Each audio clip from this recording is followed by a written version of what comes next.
Speaking of, because I think there's a reference here to have to bring all the stakeholders to the table. Yeah. And it's TransCelerate, a membership-based organization who, we spend a lot of time collaborating across the ecosystem with multiple stakeholders.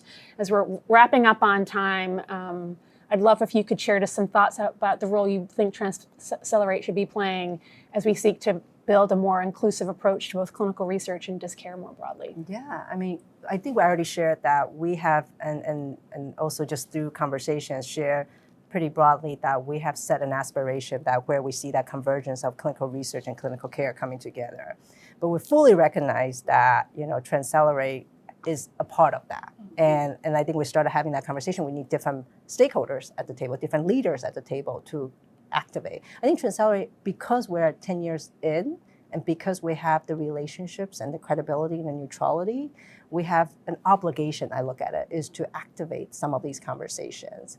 But also, more importantly, staying true to who we are as TransCelerate, to keep chipping away at the pragmatic solutions.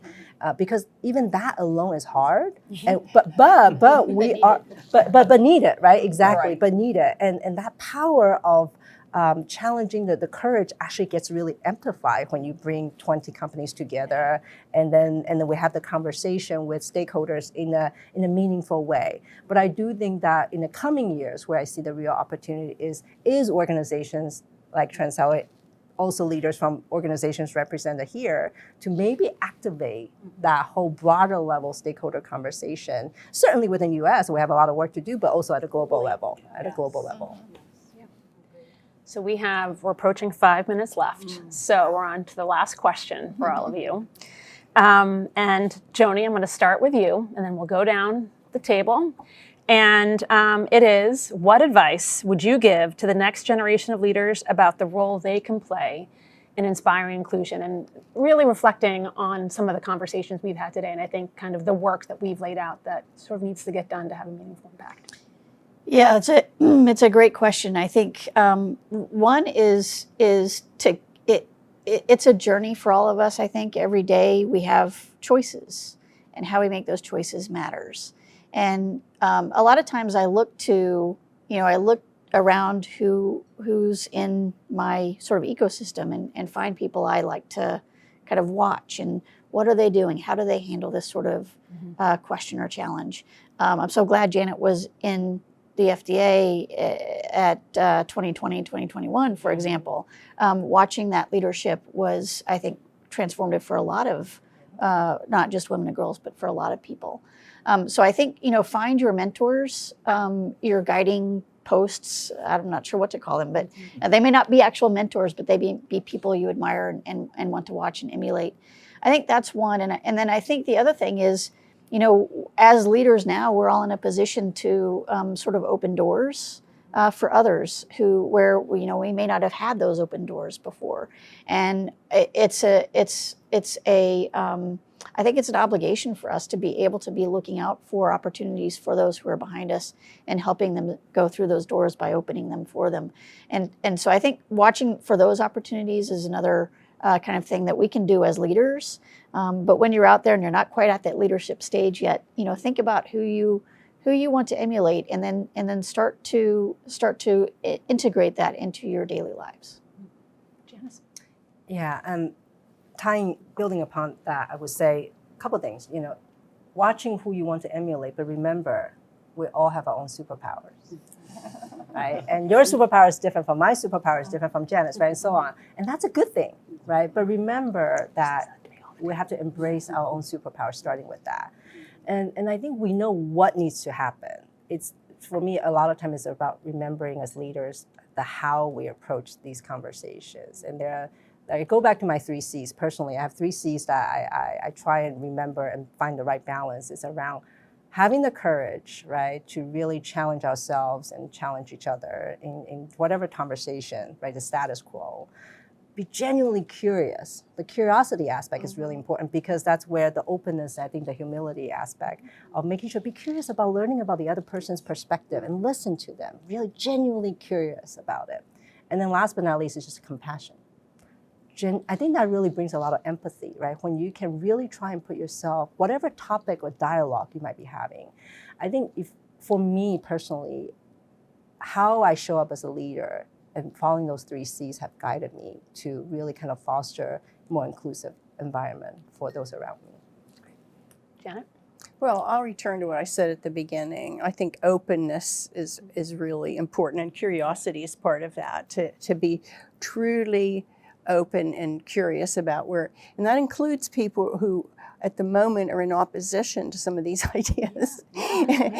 Where are they coming from? Where, openness, and I think humility is really important. It's no matter how you work on yourself, you're always going to have unconscious biases. You're always not going to know everything. You're not going to know how it appears to somebody else or how you're showing up to somebody else.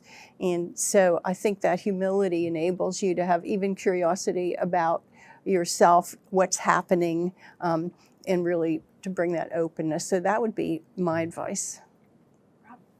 Well, I can't stop thinking about Janice's thing with the superpowers, because when I was a little boy, I used to watch Super Friends, and remember they all had like different powers, but they always, the Justice League, and so so I'm gonna be thinking about that a lot now, right? But I think so. We're all caretakers, even in the roles that we have, right? So our job really is to make sure the next generation, right, kind of comes through, and we inspire them to do that. And we can only hope that we leave things better than we found them, right? For everything that we do, whether it be in our personal life or in our work life or in society. And so I think, finding the right people that you admire, and making sure that, particularly the next generation understands that you don't want to always be around people that are just like you, Yes. right? It's important to spread your wings, even if it's uncomfortable sometimes, Yes. because when you experience that, you grow as a person and will grow as a society. So I think that would be some advice. Esther? Well, my advice would be, one, identify your true north. Understand what that is for you personally. It could be one of the issues, many issues that we laid out today. It could be about a particular disease. It could be about partnerships. But identifying your true north, that's always guided me my entire career, which is whatever issue I'm working on, how do I make an impact on that issue? And how do you remember the communities that are disproportionately impacted, right, by the issues that you're taking on? Because unfortunately, what we're talking about is life and death for many people. And they may not have the words to describe their experiences. But when you have a true north and you understand and you are curious about what those experiences are, that will guide you along the way. The second thing is just seek to have transformative impact. Incremental is somehow motivating, not really for me. I want big changes. And how do we identify those opportunities that we can take to scale, especially in this incredible country that we all get a chance to live in? I mean, we have such freedoms here. I speak for someone who did not grow up here and have benefited from being here in the US, that it's an incredibly rich country, not talking about economically rich, but just in so many different ways.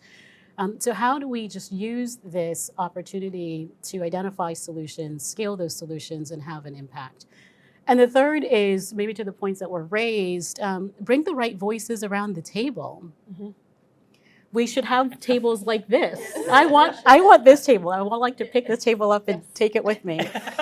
Have tables that reflect a bit of the constellation of the issues and challenges that you're trying to address. And that is just so critical. So if we can empower the next generation to do those things, and I think I'm in that next generation, so hopefully we can model some of these behaviors, I think we can achieve our goal.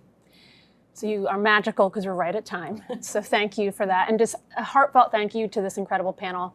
You've been incredibly candid and gracious. You have not shied away from challenging conversations, and I think we're all the richer for it. And I think I speak for everybody that has joined us today.